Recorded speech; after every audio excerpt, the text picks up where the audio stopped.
दोस्तों आप सभी लोगों का मेरे यूट्यूब चैनल पे स्वागत है। दोस्तों आज के वीडियो में हम linear combination of atomic orbitals के बारे में जानेंगे। दोस्तों linear combination of atomic orbitals का मतलब है कि एटॉमिक ऑर्बिटल किस तरह से कॉम्बिनेशन करके मॉलिक्यूलर ऑर्बिटल का फॉर्मेशन करते हैं। दोस्तों इसको शॉर्ट में LCAO भी कहा जाता है। तो दोस्तों आज के वीडियो को शुरू करते हैं। दोस्तों जो मॉलिक्यूलर ऑर्बिटल होते हैं उनको linear combination of atomic orbital की सहायता से बनाया जाता है। दोस्तों इस मेथड में दो एटॉमिक ऑर्बिटल एक दूसरे के पास आते हैं और आपस में कॉम्बिनेशन करके दो तरह की ओवरलैपिंग करते हैं, और जब दो तरह की ओवरलैपिंग करते हैं तो वहाँ पर दो तरह का मॉलिक्यूलर ऑर्बिटल भी बनता है। दोस्तों यहाँ पर जो दो एटॉमिक ऑर्बिटल लिए जाते हैं वो दो अलग अलग एटम के होते हैं। एक एटम का एक ऑर्बिटल लेता है और दूसरे एटम का दूसरा ऑर्बिटल लेता है। तो यहाँ पर वो दोनों एटॉमिक ऑर्बिटल आपस में कंबाइंड होकर के दो तरह की ओवरलैपिंग करते हैं, और जब दो तरह की ओवरलैपिंग करते हैं तो यहाँ पर दो तरह के मॉलिक्यूलर ऑर्बिटल का भी फॉर्मेशन होता है। दोस्तों जैसे मान लिया कि A और B दो एटम है, तो ये दोनों एटम मिलकर AB मॉलिक्यूल का फॉर्मेशन कर रहे हैं। दोस्तों यहाँ पर मान लिया कि इन दोनों के वेग फंक्शन जो हैं वो psi A और psi B है। तो जब इन दोनों एटम के एटॉमिक ऑर्बिटल आपस में कंबाइंड होंगे तो वो दो तरह से कंबाइंड हो सकते हैं, जिसमें पहला होता है एडिटिव ओवरलैप और दूसरा होता है सब्ट्रैक्टिव ओवरलैप। तो दोस्तों आइए इन्हीं दोनों ओवरलैप के बारे में जानते हैं। दोस्तों पहले एडिटिव ओवरलैप के बारे में जानते हैं। दोस्तों इस तरह के ओवरलैप को पॉजिटिव ओवरलैप भी कहा जाता है। दोस्तों इस तरह की ओवरलैपिंग से जो मॉलिक्यूलर ऑर्बिटल बनता है उसको बॉन्डिंग मॉलिक्यूलर ऑर्बिटल कहा जाता है। दोस्तों बॉन्डिंग मॉलिक्यूलर ऑर्बिटल को शॉर्ट में BMO भी कहा जाता है। दोस्तों बॉन्डिंग मॉलिक्यूलर ऑर्बिटल को psi B से दिखाया जाता है। दोस्तों जैसे मान लिया A और B दो एटम है, इनका वेव फंक्शन psi A और psi B है। तो दोस्तों जब ये दोनों एडिटिव ओवरलैप करेंगे तो वहाँ पर बॉन्डिंग मॉलिक्यूलर ऑर्बिटल बनेगा। तो इस कंडीशन में bonding molecular orbital psi B की वैल्यू हो जाएगी psi A plus psi B। तो दोस्तों आइए बॉन्डिंग मॉलिक्यूलर ऑर्बिटल की कुछ क्वालिटीज के बारे में जान लेते हैं। दोस्तों बॉन्डिंग मॉलिक्यूलर ऑर्बिटल की पहली क्वालिटी होती है it possesses lower energy than the atomic orbital from which it is formed. दोस्तों जिन एटॉमिक ऑर्बिटल के कॉम्बिनेशन से बॉन्डिंग मॉलिक्यूलर ऑर्बिटल बनते हैं तो बॉन्डिंग मॉलिक्यूलर ऑर्बिटल की एनर्जी उन एटॉमिक ऑर्बिटल की एनर्जी से कम होती है।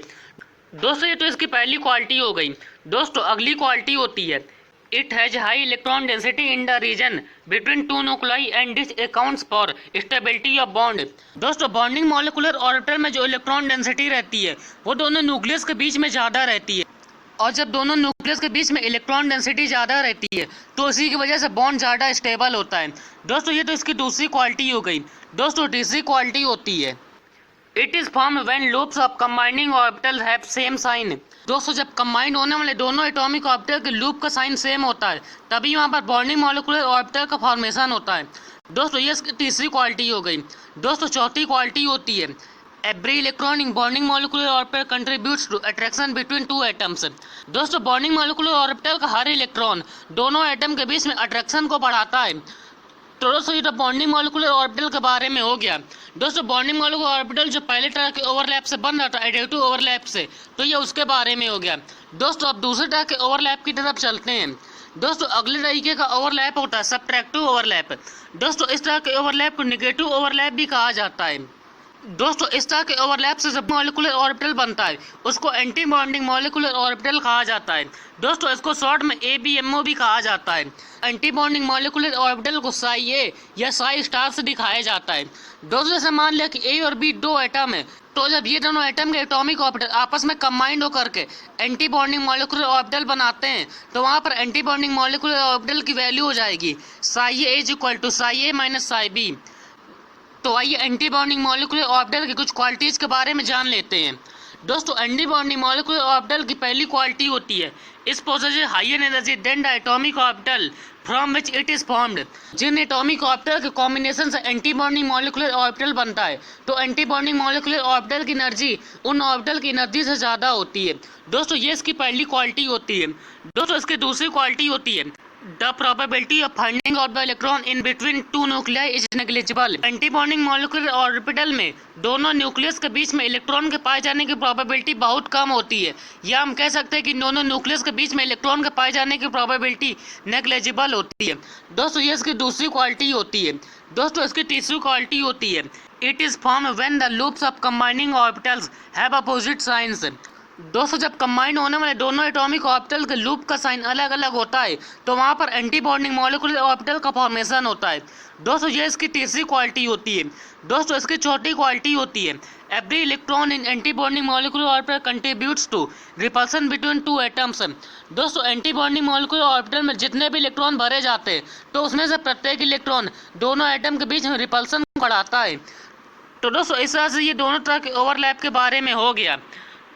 दोस्तों अब आगे की तरफ चलते हैं। दोस्तों जो मॉलिक्यूलर ऑर्बिटल होते हैं वो एटॉमिक ऑर्बिटल के कॉम्बिनेशन से बनते हैं। तो हम जानेंगे कि एटॉमिक ऑर्बिटल में कौन सी कंडीशंस होनी चाहिए ताकि वो मॉलिक्यूलर ऑर्बिटल को बनाएं। दोस्तों इसकी पहली कंडीशन होती है the combining orbital must have equal और नियरली इक्वल एनर्जी। दोस्तों कंबाइन करने वाले जो एटॉमिक ऑर्बिटल है उनकी एनर्जी इक्वल या नियरली इक्वल होनी चाहिए। दोस्तों ये इसकी पहली कंडीशन होती है। दोस्तों दूसरी कंडीशन होती है the combining orbital must have same symmetry. दोस्तों कंबाइन होने वाले जो एटॉमिक ऑर्बिटल्स हैं उनकी सिमेट्री सेम होनी चाहिए। दोस्तों सिमेट्री सेम होने का मतलब है कि जैसे हमने मान लिया कि एक ऑर्बिटल px लिया है तो px ऑर्बिटल से ही कंबाइन होगा। ऐसा नहीं है कि px py से कंबाइन हो जाए या px pz से कंबाइन हो जाए। दोस्तों px हमेशा px से ही कंबाइन होगा, py से ही कंबाइन होगा और pz से ही कंबाइन होगा। दोस्तों ये इसकी दूसरी कंडीशन होती है। दोस्तों इसकी तीसरी कंडीशन होती है the overlapping of atomic orbital should be maximum. Molecular orbital का फॉर्मेशन करने वाले जो एटॉमिक ऑर्बिटल्स होते हैं उनके बीच में ओवरलैपिंग मैक्सिमम होनी चाहिए। दोस्तों ये इसकी तीसरी कंडीशन हो गई है। दोस्तों ये तो इसकी कंडीशन के बारे में हो गया। दोस्तों अब आगे की तरफ चलते हैं। दोस्तों जैसा कि आपने देखा था कि दो एटम के एटॉमिक ऑर्बिटल आपस में दो तरीके से कंबाइंड हो सकते हैं और जब दो तरीके से कंबाइंड होते हैं तो वो दो तरह के मॉलिक्यूलर ऑर्बिटल का भी फॉर्मेशन करते हैं। दोस्तों यहाँ पर आप दो एटॉमिक ऑर्बिटल को देख सकते हैं। दोस्तों जैसे मान लीजिए ये वाला ऑर्बिटल जो है वो ए एटम का हो गया है और ये वाला जो ऑर्बिटल है ये बी एटम का एटॉमिक ऑर्बिटल हो गया है। तो दोस्तों इनका जो वेव फंक्शन होगा वो साई ए और साई बी होगा। दोस्तों जब ये दोनों एटॉमिक ऑर्बिटल आपस में कंबाइन होंगे तो ये दो तरह से कंबाइन हो सकते हैं, या तो वो एडेटिव ओवरलैप करेंगे या तो वो सब्ट्रैक्टिव ओवरलैप करेंगे। तो जब ये दोनों एटॉमिक ऑर्बिटल आपस में एडेटिव ओवरलैप करेंगे तो वहाँ पर बॉन्डिंग मॉलिक्यूलर ऑर्बिटल का फॉर्मेशन होगा। दोस्तों बॉन्डिंग मॉलिक्यूलर ऑर्बिटल को आप यहाँ पर देख सकते हैं। दोस्तों जैसा कि आपने बॉन्डिंग मॉलिक्यूलर ऑर्बिटल की क्वालिटी में देखा था कि बॉन्डिंग मॉलिक्यूलर ऑर्बिटल की जो एनर्जी होती है वो उन एटॉमिक ऑर्बिटल की एनर्जी से कम होती है जिससे वो बनता है। तो यहाँ पर आप देख सकते हैं कि बॉन्डिंग मॉलिक्यूलर ऑर्बिटल की एनर्जी उन दोनों ऑर्बिटल की एनर्जी से कम है। और दोस्तों जब ये दोनों एटॉमिक ऑर्बिटल आपस में सब्ट्रैक्टिव ओवरलैप करेंगे तो वहाँ पर एंटी बॉन्डिंग मॉलिक्यूलर ऑर्बिटल बनेगा। दोस्तों यहाँ पर आप एंटी बॉन्डिंग मॉलिक्यूलर ऑर्बिटल को देख सकते हैं। जैसा कि हमने एंटी बॉन्डिंग मॉलिक्यूलर ऑर्बिटल की क्वालिटीज में देखा था कि एंटी बॉन्डिंग मॉलिक्यूलर ऑर्बिटल की एनर्जी उन ऑर्बिटल की एनर्जी से ज़्यादा होती है जिनसे वो बनते हैं। तो यहाँ पर एंटी बॉन्डिंग मॉलिक्यूलर ऑर्बिटल की एनर्जी एटॉमिक ऑर्बिटल की एनर्जी से ज़्यादा है। तो इस तरह से दोनों एटम के एटॉमिक ऑर्बिटल आपस में दो तरीके से कंबाइंड होकर के दो तरह के मॉलिक्यूलर ऑर्बिटल का फॉर्मेशन कर लेते हैं। दोस्तों अब आगे की तरफ चलते हैं। दोस्तों अब हम मॉलिक्यूलर ऑर्बिटल के फॉर्मेशन के बारे में जानेंगे। तो यहाँ पर कहने का मतलब ये है कि मॉलिक्यूलर ऑर्बिटल किन एटॉमिक ऑर्बिटल के कॉम्बिनेशन से बनता है। दोस्तों जो मॉलिक्यूलर ऑर्बिटल होता है वो दो एटम के एस ऑर्बिटल के कॉम्बिनेशन से बन सकता है और मॉलिक्यूलर ऑर्बिटल दो एटम के पी ऑर्बिटल के कॉम्बिनेशन से भी बन सकता है। दोस्तों आइए पहले कॉम्बिनेशन की तरफ चलते हैं। दोस्तों पहले कॉम्बिनेशन होता है by the combination of two s orbitals. जब दो एटम के एस ऑर्बिटल आपस में दो तरीके से कंबाइंड होते हैं तो वहाँ पर सिग्मा मॉलिक्यूलर ऑर्बिटल का फॉर्मेशन होता है। दोस्तों जैसे मान लिया कि ये पहले एटम का एस ऑर्बिटल है और ये दूसरे एटम का एस ऑर्बिटल है। दोस्तों यहाँ पर आप जो एन देख रहे हैं तो ये उस सेल के प्रिंसिपल क्वांटम नंबर के बारे में बताता है। दोस्तों जैसे मान लिया अगर n की वैल्यू 1 हो गई तो यहाँ पर ये पहले एटम का 1s ऑर्बिटल है और ये दूसरे एटम का 1s ऑर्बिटल है। तो जब ये दोनों एटॉमिक ऑर्बिटल आपस में दो तरीके से कंबाइंड हो गए तो वहाँ पर दो तरह के मॉलिक्यूलर ऑर्बिटल का फॉर्मेशन होता है। दोस्त जिसमें पहला होता है बॉन्डिंग मॉलिक्यूलर ऑर्बिटल और दूसरा होता है एंटी बॉन्डिंग मॉलिक्यूलर ऑर्बिटल। दोस्तों यहाँ पर जो बॉन्डिंग मॉलिक्यूलर ऑर्बिटल होता है उसको सिग्मा NS से दिखाया जाता है और जो एंटी बॉन्डिंग मॉलिक्यूलर ऑर्बिटल होता है उसको सिग्मा स्टार NS से दिखाया जाता है। दोस्तों अगर हमने n की वैल्यू 1 लिए तो यहाँ पर sigma 1s bonding molecular orbital हो जाएगा और sigma star 1s anti bonding molecular orbital हो जाएगा। दोस्तों आइए इसके बारे में डायग्राम से समझते हैं। दोस्तों यहाँ पर हमने पहले एटम का 1s ऑर्बिटल लिया और यहाँ पर दूसरे एटम का 1s ऑर्बिटल लिया है। दोस्तों ये दोनों एटॉमिक ऑर्बिटल आपस में दो तरीके से कंबाइन हो सकते हैं, और जब दो तरीके से कंबाइन होंगे तो यहाँ पर दो तरह के मॉलिक्यूलर ऑर्बिटल का भी फॉर्मेशन होता है दोस्त, जिसमें पहला होता है बॉन्डिंग मॉलिक्यूलर ऑर्बिटल और दूसरा होता है एंटी बॉन्डिंग मॉलिक्यूलर ऑर्बिटल। दोस्तों जब ये दोनों एडेप्टिव ओवरलैप से कंबाइन हो गए तो यहाँ पर बॉन्डिंग मॉलिक्यूलर ऑर्बिटल का फॉर्मेशन होता है। दोस्तों बॉन्डिंग मॉलिक्यूलर ऑर्बिटल को इस तरह से दिखाया जाता है, और दोस्तों यहाँ पर चूंकि 1s ऑर्बिटल लिया गया इसलिए यहाँ पर इसको सिग्मा 1s कहा जाएगा। और दोस्तों जब ये दोनों एटॉमिक ऑर्बिटल आपस में सब्ट्रैक्टिव ओवरलैप करेंगे तो यहाँ पर एंटी बॉन्डिंग मॉलिक्यूलर ऑर्बिटल का फॉर्मेशन होता है। दोस्तों इसको आप इस तरह से देख सकते हैं, और दोस्तों यहाँ पर चूंकि 1s ऑर्बिटल लिया गया इसलिए इसको सिग्मा स्टार 1s कहा जाएगा। दोस्तों अगर हम यहाँ पर दोनों एटम के 1s एटॉमिक ऑर्बिटल की जगह पर 2s एटॉमिक ऑर्बिटल ले लें तो यहाँ पर ज़्यादा अंतर नहीं पड़ेगा, बस ये जो एटॉमिक ऑर्बिटल का साइज है वो चेंज हो जाएगा। दोस्तों यहाँ पर 1s ऑर्बिटल जो है वो छोटा है और जो 2s ऑर्बिटल होगा वो इससे थोड़ा बड़ा होगा, और जब कंबाइन होने वाले एटॉमिक ऑर्बिटल का साइज बड़ा हो जाएगा तो उनके कॉम्बिनेशन से जो मॉलिक्यूलर ऑर्बिटल बनेंगे तो उनका साइज भी बड़ा हो जाएगा। तो ऐसा हमने देखा कि जब दो एटम के s ऑर्बिटल आपस में कंबाइंड होते हैं तो वहाँ पर हमेशा सिग्मा मॉलिक्यूलर ऑर्बिटल का ही फॉर्मेशन होता है।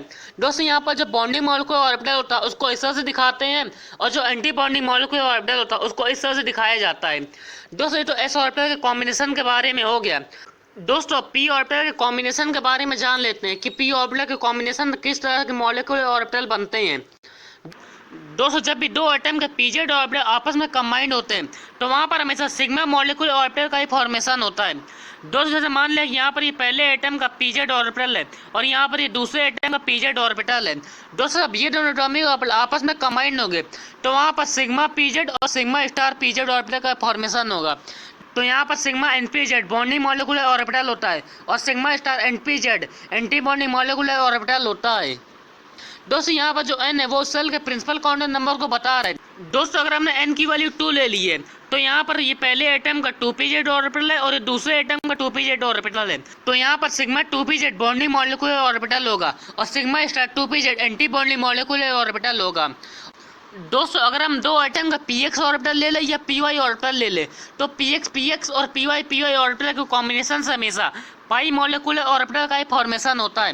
दोस्तों यहाँ पर ये पहले एटम का px ऑर्बिटल है और ये दूसरे एटम का px ऑर्बिटल लिया गया है।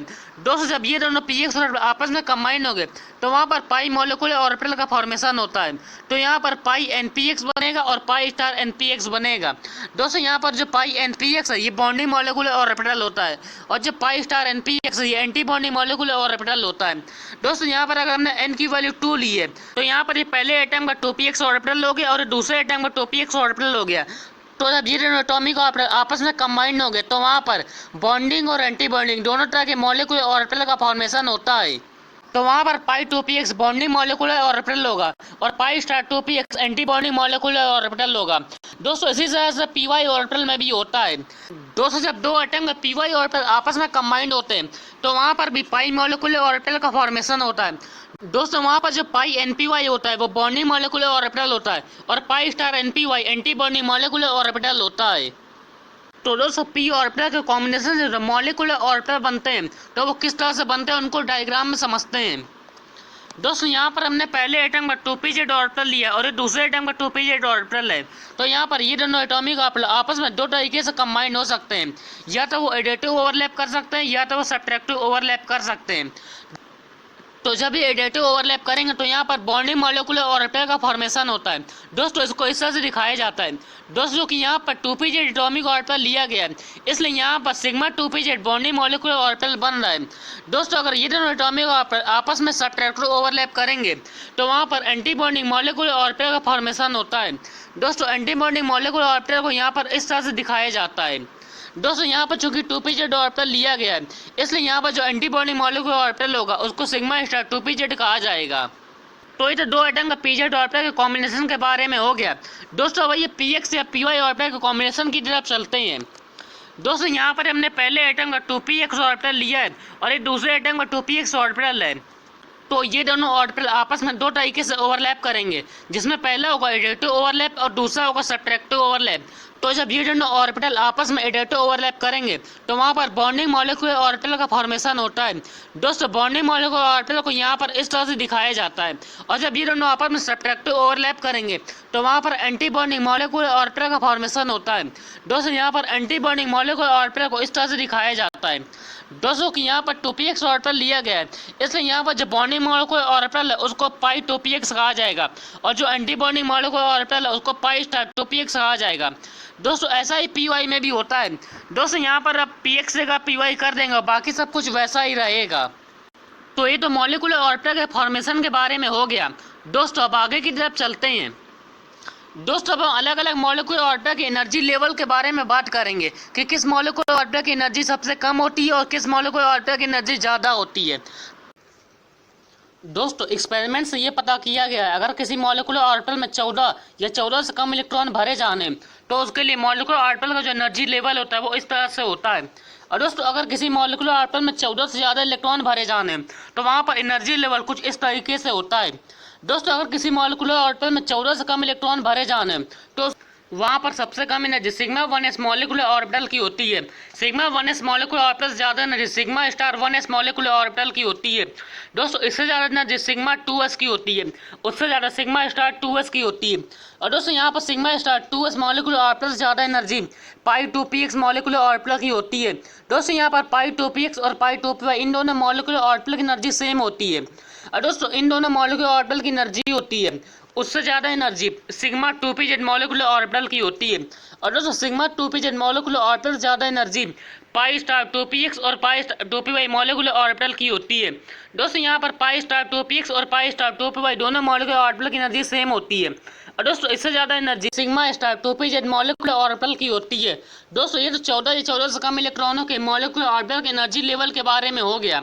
दोस्तों अगर किसी मॉलिक्यूलर ऑर्बिटल में 14 से ज़्यादा इलेक्ट्रॉनों को भरना हो तो वहाँ पर सबसे कम energy sigma 1s molecular orbital की होती है, उससे ज़्यादा सिग्मा स्टार 1s की, उससे ज़्यादा सिग्मा 2s की, उससे ज़्यादा सिग्मा स्टार 2s की।